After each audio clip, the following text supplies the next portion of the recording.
Hello, folks, and welcome to Old Ass Movie Reviews. We are reviewing Emmet Otter's Jug Band Christmas. Jim Henson. The guy was a Muppet god. What can you say? And then you have Paul Williams doing the music for it. Oh, yeah.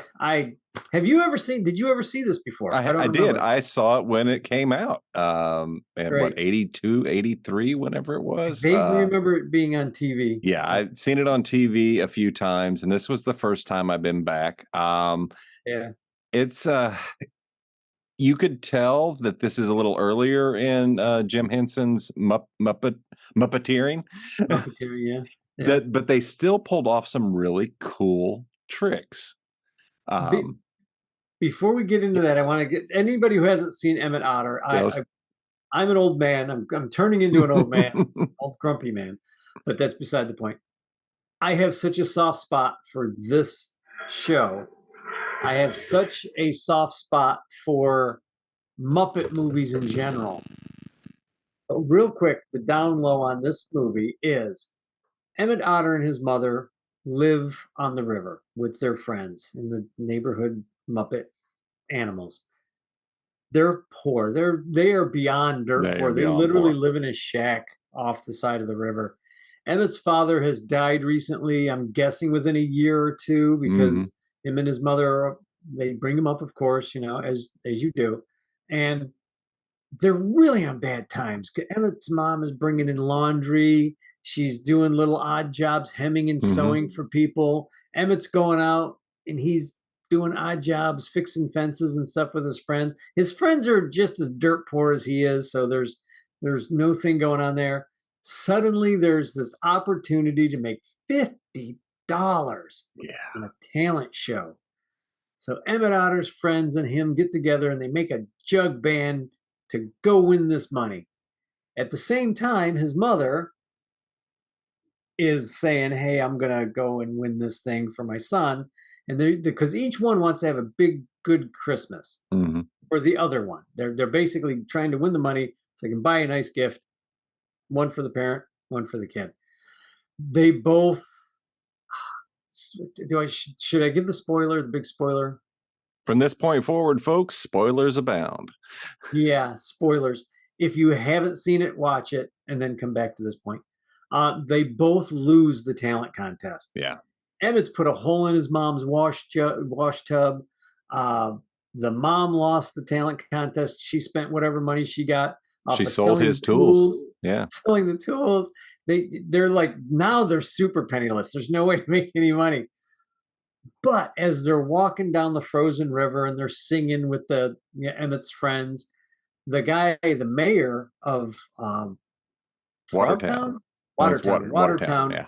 Comes out and he hears them. Frogtown's a completely different movie. No, forget it. But Watertown comes out and he hears them singing and says, hey, you guys, that's what you guys were missing. You each one were missing the other one to be a whole. How would you like to come sing for me at my restaurant? This would be great. And the first thing the mom does is like, hey, what's the money? How, are we getting paid or are you just telling us to come sing? And he's like, no, you get paid. You get free meals. You guys are great. So it has a really good happy ending. It's a good Muppet ending. I swear, if you've never seen it, watch it. For me, it's every year. I actually had to burn this off of television years ago. Oh, wow. Just because at the time, it wasn't on VHS tape. It wasn't on DVD. And now it's Blu-ray. Now you can find it. Now I'm going to replace my old crappy burn that I did. But I didn't have, there was never being shown. Yeah, it hadn't been shown in forever. Yeah, I don't even know if Disney's showing this or not. They're not. It's not on Disney. I don't know why they wouldn't show it. That's the first place I went. I have no idea. Who knows with them? But this happened before Disney got the rights, and because there hasn't been a good Disney movie since they stole and ripped off the Henson family, in my opinion, for Muppets. I haven't watched any of the newer ones. Yeah, they're lousy. I mean, I just read them and I hear. I haven't heard any Muppet fan go, somebody who loved the Muppet movies and the Muppet Caper and the Muppet, this and that. The last 3 movies, Muppet movies, everybody was like, "That's that sucks." It's not They're, the Muppets. they're like, "That's not the Muppets." I And that may last watch series just was to see, horrible. but that's what you. I mean, you bring up a good point. This is early in Henson's, somewhat early, before they really got cranking in the movies. Right, And right. I don't know what year the Muppet movie came out, but it wasn't far from This, this time frame. this came out before the Muppet movie, Right. and the Okay. reason this movie even came out, this is technically the first Muppet movie, Right. if you really think about it, because this was made for TV for the holidays, for Christmas, for Thanksgiving, for that area. I found an interesting thing out. Henson knew Paul Williams, Mm. one of the most prolific, if not the most prolific songwriter of the 20th and 21st century so far. No, you cannot. That guy has so much talent. You can't even say how good he is. He calls up Paul Williams and says, "Hey, I have an idea. I need music for this Muppet thing that I'm doing." And and Williams was like, "What? Yeah, what are you talking about? What, you're gonna do a movie?" He's like, "Yeah, but the reason I'm doing this is I want to see if it's capable, or I want to see if I'm capable, or my machine is capable of actually making a bigger budget movie." So this was his Wow. It's a test. pilot. He basically got paid to try out his test subject, which were these Muppets, to see if he could actually make a bigger movie, which became the Muppet movie. So he worked out all of his kinks and all the little things that were like giving him trouble, like Kermit on the bike, pedaling the bike in the beginning of the show. Yeah. That comes over, that translates into the Muppet movie. Like the first scene in the Muppet movie, I think it's the first scene he's pedaling a bike. You're right, and that's one of the great feats, tricks or illusions that I should say that Henson was able to pull off. And I always go to Kermit on a bike. And when you see how it's done, it's actually really simple, but it's something that they obviously had to work through and make sure it would work. Right, right. But that was like, so technically this is the first Muppet movie that allowed the next. That is really cool. Movie. I did not know that this was the very first. I could have looked it up, of course, but I didn't. But it's I wasn't sure which one had come first. And yeah, very cool. It's very cool. Amazing. And Jim Henson was such a nice guy, and everybody loved him. Like I've just to be a jerk that I am, because I like to see, okay, now what lousy thing did this human being ever do? And, you know, okay, Mother Teresa, what lousy thing did you do? Oh, you fed and clothed homeless people. Okay. That's like the worst thing you can say about her, really. But Jim Henson's another guy you can't find anything bad about. You can't find anything bad about his son. I mean, they're good human beings. They are the thing that everyone should espouse, not just espouse, but I think venture and try to be, or be like, That's why their movies worked. That's why the show worked. It's wholesome. It's hopeful. Hopeful. And that's kind of a really big thing with this. It's all good. She just wants to be part of the audience. Lord, my dogs. But one of the things that when I was watching this is like, wow, I've seen this story in countless times. And it was reminding me of O. Henry's The Gift of the Magi. Yeah. And that was, I think, 1905 or early 1900s, a tale of two people who loved each other, and they each sacrificed something to give the other one a gift. But it was, in the end, it was all they needed was themselves. And girl sells the hair, and the guy sold his watch that she got a fob for or something. Yeah, that's a good story. It is, and this reminded me of this because Emmet takes his mom's wash tub. This is their sole income. She does laundry for some pretty nasty people too. Oh, that damn fox. Yeah, so mean. But he has, in order to be part of the jug band, he's got to put a hole in that tub. Yeah. Which brings me to my text that I sent you this morning, because I drove all the way to work with "Ain't no hole in the wash tub" in my head. So the songs were very catchy. Yeah. All the way from "Ain't no" the hits "Ain't No Hole in the Wash Tub" to "Barbecue." Yeah. And the funny thing is, like, the thing that I'd like to know is, did Paul Williams write those as two separate songs and then put them together? Or did he write those knowing he was going to have two separate songs already and wrote them purposely so he could put them together? Speaking of putting together, I never put that together till right now, how freaking ingenious and complicated that is, because songs do not just slap together. They have to have the same flow. So if it did not happen on purpose, it was one hell of a coincidence. Yet you have to wonder, like, okay, how am I going to get this? How am I going to get these two together? Mm-hmm. These two separate, like the mom and the jug band, or the wash tub band together. I need this song. I need them to come together somehow. And that was Williams. I mean, that had to be him and his songwriting, where Henson was like, oh, hey, yeah, do that. You do that, and we'll take care of the puppeteering. Don't worry about it, kind of thing. And that's the really good collaborative effort that the two of them had. Like from the Muppet movie on, that's all. I don't know that anybody wrote another Muppet song other than Paul Williams until like the last few movies. I don't even know if they sing in the last few movies or not. I don't know. But that, like the Green, It Ain't Easy Being Green, or whatever it is, or what is it, Rainbow Connection? That's Williams. That's all Williams, man. I mean, the stuff this kid came up with, you're like, oh my God, Kermit's singing a song and it's sad. Well, and that's what, again, brings us back to Henson, who he was and what he created. I consider his style and the Muppets ageless. Anybody of any age can jump in and enjoy. I enjoyed it as a kid. And what's interesting, as I got older and I go back and watch the Muppet Show and the Muppet movies, I am a fan for a completely different reason than I was when I was a kid. Right. As a kid, I might have identified with Gonzo. Or Kermit or Fozzie or any of them, or Animal. But as I got older, I identify with, I cannot think of their names, but the old men in the balcony who heckle. And guess what? That turned into you and I in reality. So I've always felt us doing this as those, leave the comedy to the bears. But my wife will never allow us to go to a show together and sit in the balcony.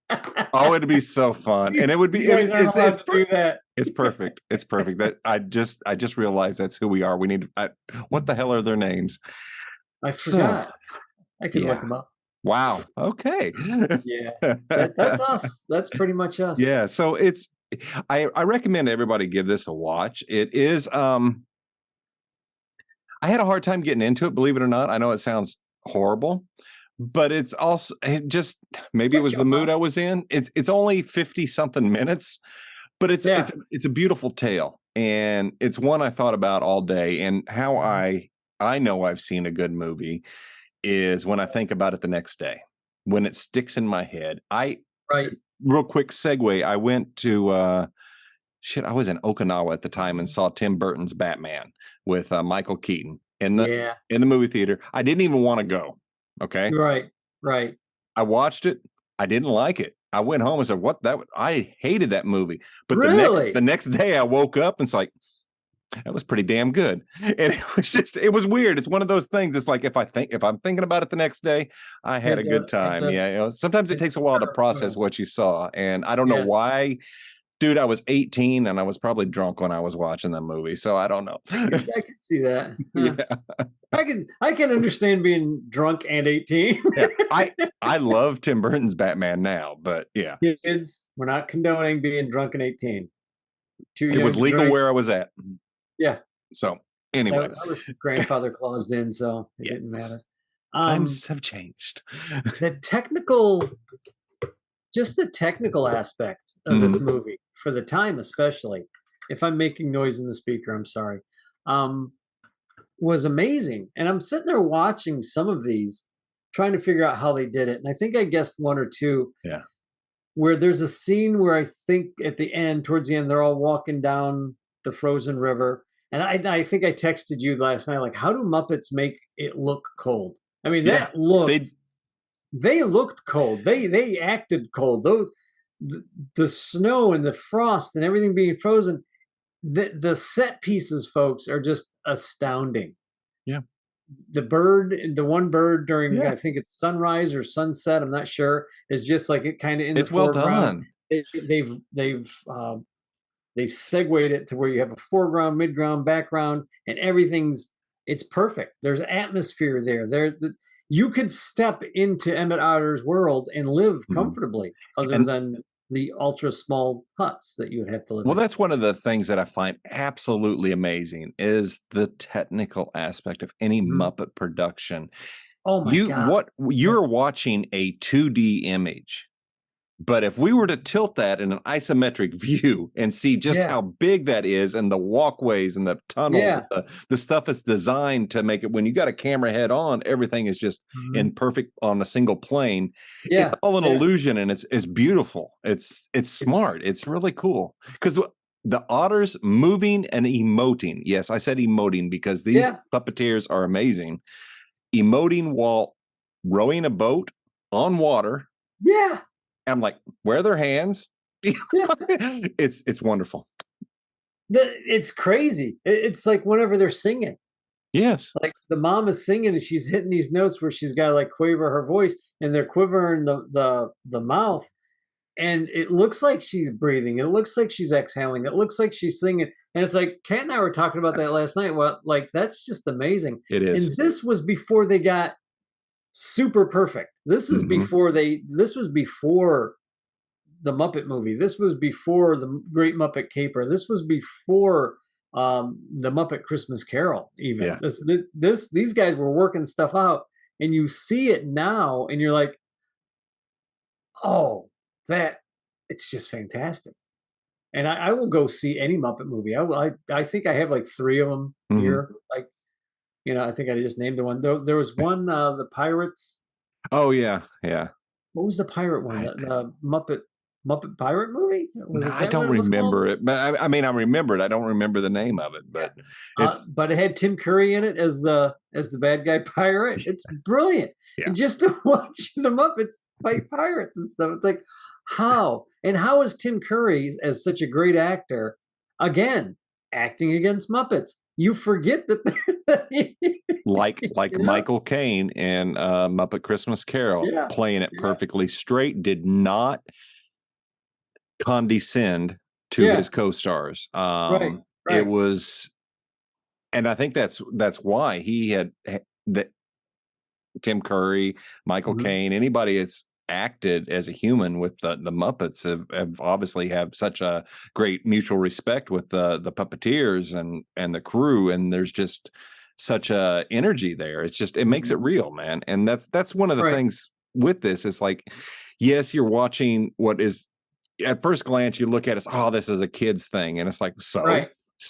Right. you know but Let that inner child come out. exactly, and that's what makes it good. And at its core, this is a beautiful tale Yeah. that around this time of year, I become a decent human being, and then I spend the next 11 months being an asshole. So it's just it does something to you, is all I'm trying to say when you watch these. So maybe I should try watching a Christmas movie every week. Uh, Yeah, this time of year, I become Scrooge's nephew. You yes, know, yes, the one time of year that I treat everyone on this planet like a decent human being, yes. unless they're ringing a bell in my face while I'm going into this. Yeah. Yeah, it's weird.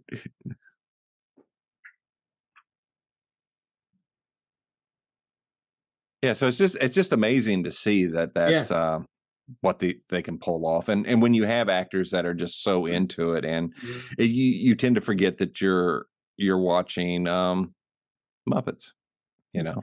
Well, speaking of the humans interaction, there are no humans in this movie. This the Mhm. first time that it dawned on me there You're aren't right. any humans in this movie. There are not.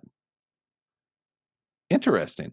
So, not only did they step their game up when they did the Muppet movie Right. by oh shit, let's add another element that we haven't dealt with Right. on a movie scale.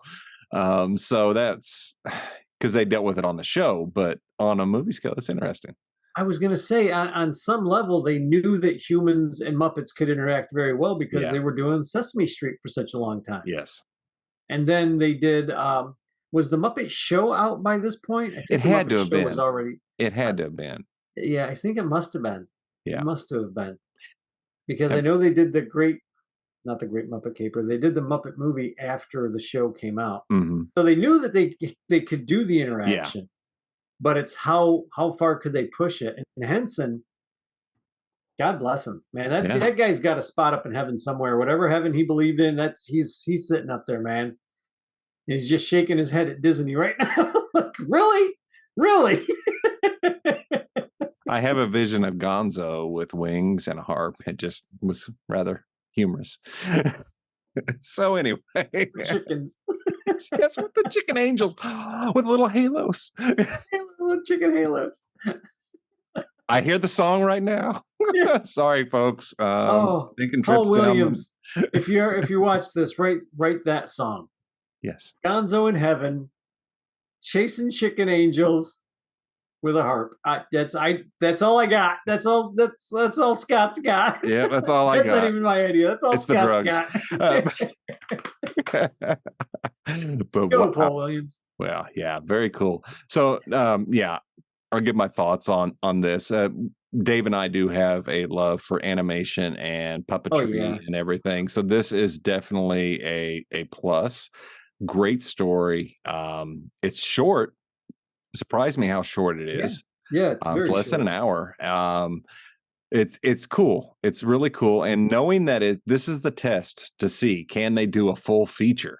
And that makes sense. I say definitely, if you are a fan of Muppets, watch this. Yeah, I'm sure. If you want something wholesome for your kids to watch or your grandkids, or if you're just like me who just loves the Muppets and loves cartoons and loves sometimes the sillier the cartoon. Like, I'm a huge Scooby-Doo fan. Like, I will watch almost any Scooby. I didn't watch this last movie, Scoob, because of what they did to the voice actors. Not gonna watch it. Not watching the new one. No, there's reasons. Just don't do stupid stuff. Other than that, I will watch a Scooby-Doo. I even watch the ones with the stupid little dog in it, Scrappy. I will even watch those. And I hate Scrappy-Doo. But I will watch those cartoons because it's Scooby-Doo. I have never met anyone who likes Scrappy. So how did Scrappy ever come about? That's another podcast. Two people who like Scrappy, and I think one of them, if I'm not mistaken, is Mallory. I think Mal actually likes Scrappy-Doo. I'm going to send her a message right now. I'm going to have to text her and ask her, "Dear Mallory, do you actually like Scrappy-Doo? Or are you just pulling my leg?" We're going to have her back on the show. She's too fun. Let me go through the cast real quick. Absolutely. Because these Muppeteers, and they're Muppeteers, not puppeteers. They're Muppeteers. They're much more lively, and they're such good actors. Like Scott and I were talking a few weeks ago, they have a bloopers reel on YouTube. Oh my God, it's great. Find the bloopers tube. Maybe you can put the link to that bloopers YouTube. It's just so funny. And then you see, because when these people go on break, the Muppeteers went on breaks. They never went on break. They still were in character with their Muppet. I've seen those things on other reels. Just so funny. But some of the bloopers on this are just hilarious because even with the bloopers going on, they never break character. And that tells you, don't you tell me they're not actors. You know, that's exactly. Don't want to hear that. Yeah. Jerry Nelson played Emmet Otter, one of the Weasels, Doc Bullfrog, which is amazing because that Doc Bullfrog sounded nothing like Emmet Otter. Nothing. I would have never guessed when you said that, it's like you're kidding me. He played Melissa Rabbit and Yancey Woodchuck. None of those voices sounded anything. That's great. Anything like Emmet. Frank Oz played Chuck. He played Ma Otter. That's amazing. Holy cow. You just blew me away that Frank Oz was Ma. I knew it was Chuck because you could hear it, and I could hear him to there. The side, assistant and voice. So I'm thinking Chuck must have been, he was the assistant and then the voice of Ma Otter. Wow. Marilyn Sokol was Ma Otter actual. So she probably did the real voice, and then Chuck voice, okay. Or Frank Oz probably came up and did. Okay, so that might be some Muppeteering like credits there. Okay, I'm guessing. That's amazing. If he matched her voice as Ma Otter, if that's what that means, what I'm reading is amazing. Dave Goelz was Wendell, Popeye Catfish, and Will Possum. Richard Hunt was Charlie, the Lizard, in George Rabbit voice. Aaron Osker was Gretchen Fox. Oh, such a mean woman was Gretchen Fox. That was great. Hetty Muskrat. Wow. Mrs. Mink and Old Lady Possum, which none of those voices sound anything alike. And of course, you had Jim Henson as Kermit the Frog here. Harrison Fox. Harvey. Was Harvey the guy who was hungry? I thought it was Chuck. That was Chuck. Okay, that's right. The snake, and it was a snake, and it says uncredited for some of the voices. Yeah, I have to say something about the snake. So I'm going to form a band with animals. Who can play the guitar? Oh, let's take the thing with no fingers and give him the guitar. Okay, he's pretty good. On. He was really good. He's pretty I don't know how he did it. I'm just impressed. Who cares? Can you do it? It doesn't matter. Fine, go for it. Amen. The writing credits are Lillian Hobben. Russell Hobben wrote the book, because evidently this was a book. It's the first time I heard that it was a book. And Jerry Jewell was written the script. Very interesting. And Paul Williams, of course, did all the music. Yeah. It's amazing. Absolutely amazing. Yeah. Yeah, do yourself a favor, folks. It's a fun one. If you get a chance, it's Christmas.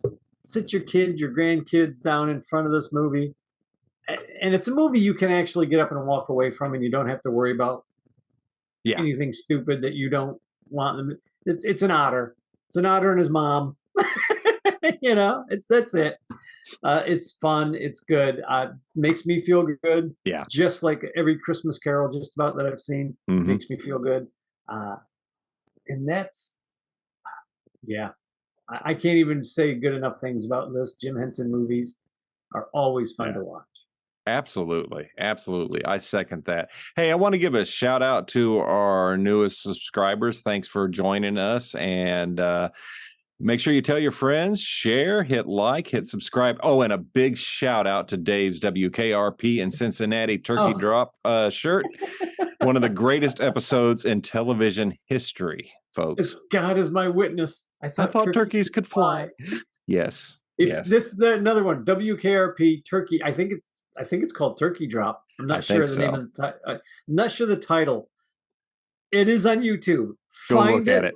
Watch it all the way through the credits, because the credit ending is the funniest ending. And I have to, if I ever meet any of those people, I'm going to ask them, hey, did you guys know what the character of Nessman was going to say? Because if you watch that, you see them reacting. It looks like it looks so laughter. Fucking real, man. It's like they had no idea what this guy was going to say during his live broadcast, and they rolled with it. And it does come across like, oh my God, because their reactions to it, folks, it's a brilliant piece of TV history. It is so fucking funny. It is the best Thanksgiving television episode. I'm not even watching it, and I'm cracking up. And it is worth the watch, because there's a few minutes in the beginning where it's slow, and then it starts picking up, and you're like, what are these guys going to do? Watch that show, that episode, WKRP in Cincinnati. I think it's called Turkey Drop or something like that.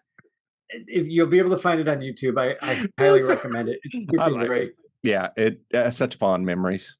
And Dave and I were lucky enough to be there when it aired. Yeah, I remember crying as a kid, laughing so hard, and I still react the same way as an adult. It's just when Les Nessman is given that news report. Oh, he's so serious. he's so. Oh my God, the humanity, the humanity. All right, folks. Thanks for joining us. Thank We you. got more Christmas movies coming your way. And then, of course, at the end of the year, around New Year's, we'll have our yearly wrap up. And who knows what 2023 will hold. So thanks again for joining Old Ass Movie Reviews, and see you later. Thanks, folks.